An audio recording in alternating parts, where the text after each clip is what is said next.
Hi, I M Sagar સવસાણી from નિયોસોફ services. આજે આપણે આ વિડીયોમાં જોશું જે જીએસટી 2.0 રિલેટેડ જે અપડેટ્સ છે એમાં કઈ રીતનું સેટઅપ કરવાનું છે ઈ. તો પહેલો ક્વેશ્ચન્સ આ બે આવે છે ઇમ્પોર્ટન્ટ મેઇન કે પ્રોડક્ટનો જીએસટી કઈ રીતના ચેન્જ થશે અને બેચની એમઆરપી કઈ રીતે ચેન્જ થશે સોફ્ટવેરમાં. તો એના માટે આપણે સોફ્ટવેરમાં જઈએ. એ વસ્તુ ચેન્જ કરવા માટે આવશે એડમિન, એમાં અધર યુટિલિટી, એમાં જીએસટી સેટિંગ આવશે, એમાં અપડેટ જીએસટી આવશે. આની અંદર આ જે ઓપ્શન્સ છે બધા હું સમજાવી દઉં છું. પહેલું તો સિમ્પલ છે ઓલ્ડ જીએસટી, મતલબ ફોર એક્ઝામ્પલ 12% વાળું જે સ્લેબ છે એ બધું 5માં મૂવ થાય. તો અહીંયા ઓલ્ડ જીએસટીમાં 5%, ન્યૂ જીએસટીમાં 12% સિલેક્ટ કરશું. એમઆરપી ચેન્જ કરવી છે કે નહીં ઓપ્શન્સ આપેલો છે, પણ બાય ડિફોલ્ટ ટીક મારવાની જ છે, એટલે અહીંયા ટીક રહેવા દેવાની છે એઝ ઇટ ઇઝ. સ્ટોકેબલ બેચ કે ઓલ બેચ? જો સ્ટોકેબલ બેચ એટલે જેના સ્ટોક હોય એટલામાં જ જીએસટી અને એમઆરપી અપડેટ કરવા હોય તો સ્ટોકેબલ બેચ, અને જો બધા બેચમાં કરી દેવું હોય તો ઓલ બેચ સિલેક્ટ કરવાનું. પણ આ જે ડિફોલ્ટ ઓપ્શન છે એ પણ આપણે એઝ ઇટ ઇઝ રાખશું. પછીનો ઓપ્શન છે પ્રોડક્ટ વાઇઝ અને બેચ વાઇઝ. એનો મિનિંગ એવો છે કે પ્રોડક્ટ વાઇઝ એટલે પ્રોડક્ટ અને સાથે સાથે બેચમાં બંનેમાં અપડેટ થઈ જશે, અને બેચ વાઇઝ કરશું તો માત્ર ને માત્ર બેચમાં અપડેટ થશે. આ અત્યારે કામ નહીં લાગે, પણ ક્યારે કામ લાગશે કે કદાચ કોઈ અમુક સ્ટોકિસ્ટની રિક્વાયરમેન્ટ એવી હતી કે અત્યારે જીએસટી 2.0માં અમે ટેક્સ અને એમઆરપી ચેન્જ કરી નાખ્યા, પાછળથી કોઈ જૂના ટેક્સ સ્લેબ પ્રમાણેના બિલ આવશે તો અમારે કઈ રીતના કરવાનું. તો એના માટે થઈને ત્યારે આ ઓપ્શન એને કામ લાગશે. પહેલી વાર તો તમારે આ જ ઓપ્શન સિલેક્ટ કરીને સેટઅપ કરવાનું છે પ્રોડક્ટ વાઇઝ. હવે આપણે જોઈએ, ફરીથી એકવાર રિવાઇઝ કરી દઈએ. અહીંયા old GST, new GST, MRP change ઉપર ટીક રાખશું, સ્ટોકેબલ બેચ ઉપર એઝ ઇટ ઇઝ રાખશું, અને પ્રોડક્ટ વાઇઝ 100 ડેટા કરશું. એટલે નીચે અહીંયા બે ટેબ છે, પ્રોડક્ટ અને બેચ. પ્રોડક્ટ વાળા ટેબમાં બધી પ્રોડક્ટ આવી જશે 12% વાળી, અને અહીંયા બેચ આવશે બધા.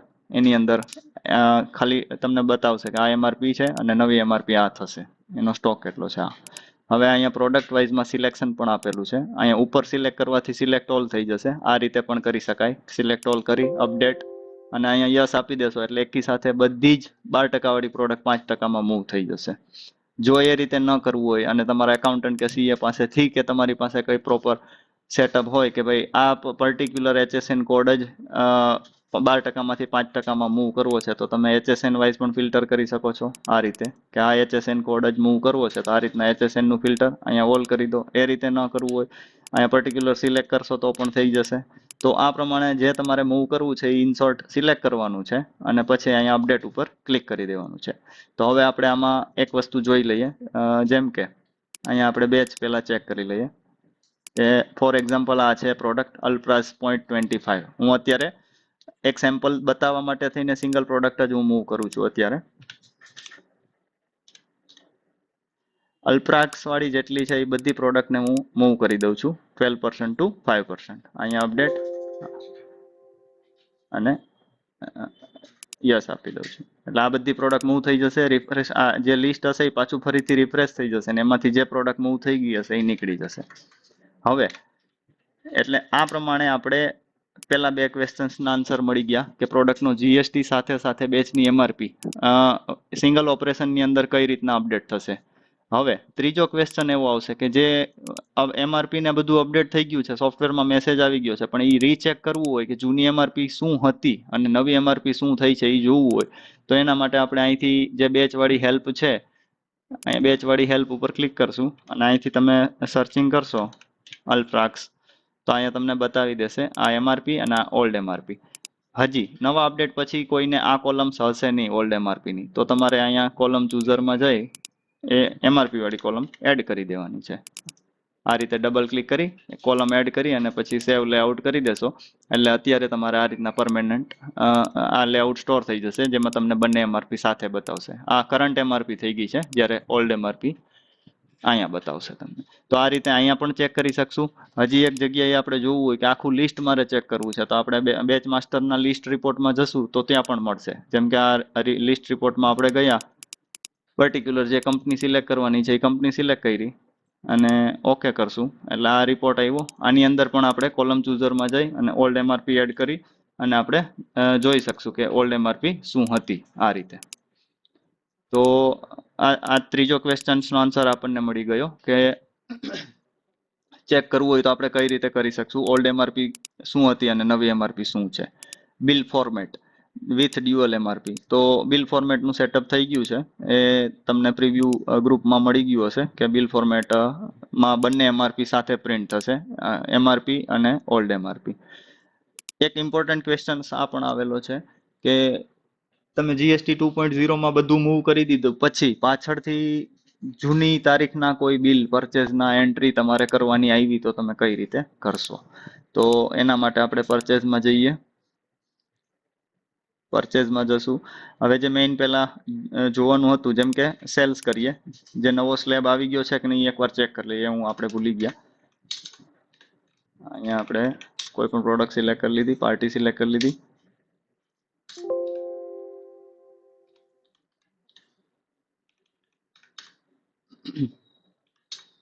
અહીંયા તમે જોશો તો આ જે ટેક્સેશનનો સ્લેબ છે એ 5% આવી ગયો છે. મતલબ આપણે સક્સેસફુલી મૂવ થઈ ગયા છે 12 માંથી 5માં, જે પ્રોડક્ટ મૂવ કરી છે તે.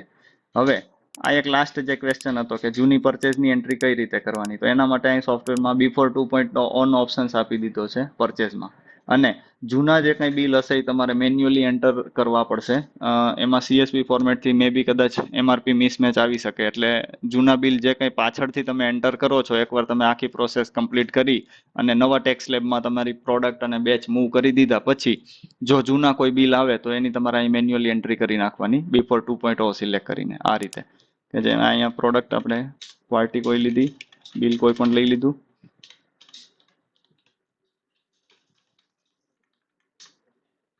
અહીંયા સિલેક્ટ કરશો તો આ તમે જોઈ શકો છો, અહીંયા નીચે જે પ્રીવિયસ પરચેસ બતાવે છે 38.50, એ જ એમઆરપી તમને અહીંયા બતાવશે. એનું અહીંયા તમે સિલેક્ટ કરેલું છે એટલા માટે. જો અહીંયા સિલેક્ટ નહીં કરેલું હોય તો પછી તમને નવા સ્લેબ પ્રમાણે આવશે. જેમ કે